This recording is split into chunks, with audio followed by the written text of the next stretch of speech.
वटसावित्री कथा। एकदा सनतकुमार ऋषींनी शंकराला प्रश्न विचारला की असे कोणते व्रत आहे की त्या व्रतापासून अखंड सौभाग्य प्राप्त होते। या प्रश्नाचे उत्तर म्हणून भगवान शंकरांनी एक कथा सांगितली, तीच ही वटसावित्रीची कथा। मद्र देशात अश्वपती नावाचा राजा होता। हा महाज्ञानी धार्मिक होता, पण त्याला संतती नव्हती। सावित्री देवीच्या उपासनेने त्याला एक कन्या होते। तिचे नाव वरदा सावित्री असे ठेवले। यथावकाश सावित्री उपवर झाली, म्हणून अश्वपती राजाने तिला आवडेल असा सर्व गुणसंपन्न पती वरण्यास सांगितले।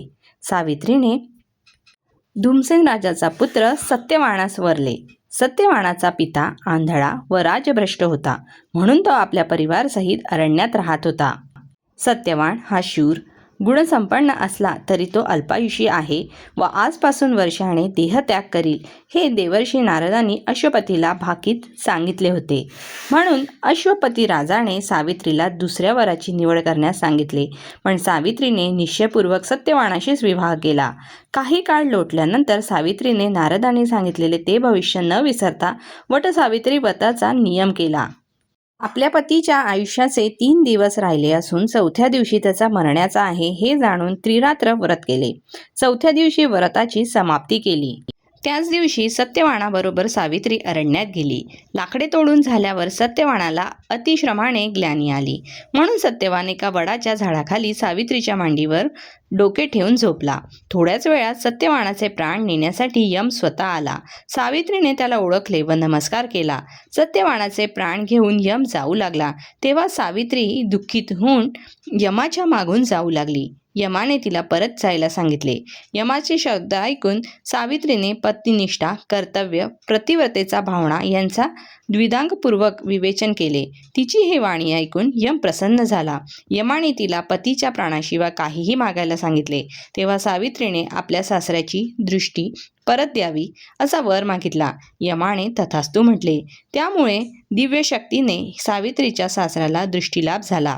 तरी सुद्धा सावित्री यमाच्या मागे चालत राहिली। यमाने पुन्हा तिला सांगितले, हे देवी, तुला या चालण्याचे श्रम होतील, तेव्हा तू परत जा।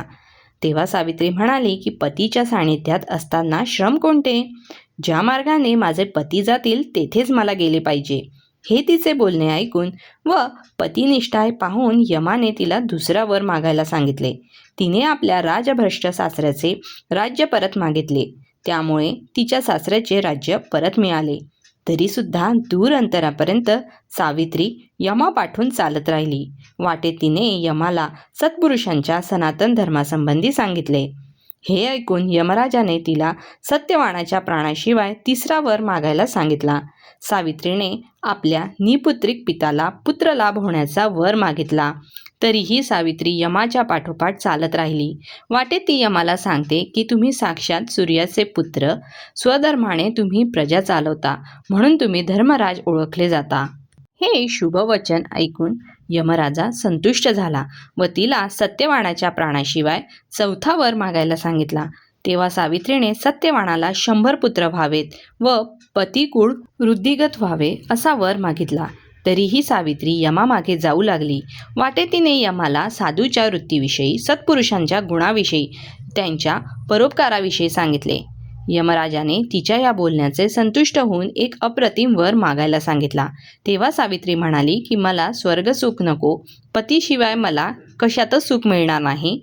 तुझे वचन खरे ठरण्यासाठी सत्यवानाला 100 पुत्र होण्यासाठी त्याचे प्राण परत कर।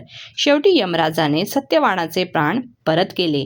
अशा प्रकारे प्रतिव्रताच्या बळावर सावित्रीने आपल्या प्रतिकुळाच्या, पितृकुळाचा उद्धार केला।